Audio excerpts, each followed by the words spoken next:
Dear Lord, I come to you today feeling overwhelmed by insecurity, low self-esteem, and doubt. These feelings weigh heavy on my heart, and I long for the confidence only you can provide. Your word reminds me that I am fearfully and wonderfully made. I will praise thee, for I am fearfully and wonderfully made.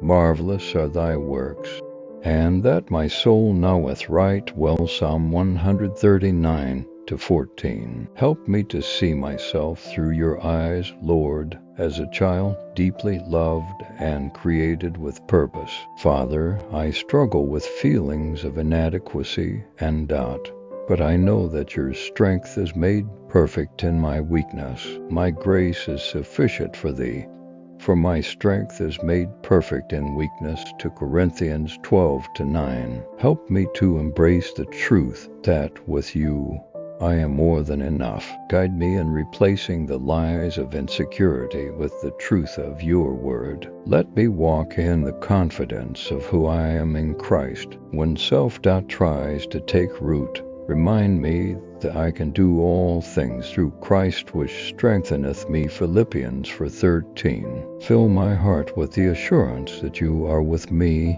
and that my value comes from you, not from the opinions of others or the standards of this world. Lord, I ask for your help to overcome these negative feelings and to grow in faith. Trust in the Lord with all thine heart, and lean not unto thine own understanding. In all thy ways acknowledge him, and he shall direct thy paths. Proverbs 3:5-6. Teach me to trust in you fully, knowing that you have a plan for my life, and that I am fearfully and wonderfully made for a unique purpose. Thank you, Lord, for your unfailing love and for being my source of strength and confidence. Knowing I am your beloved creation, I claim victory over insecurity, low self-esteem, and doubt. In Jesus' name I pray. Amen.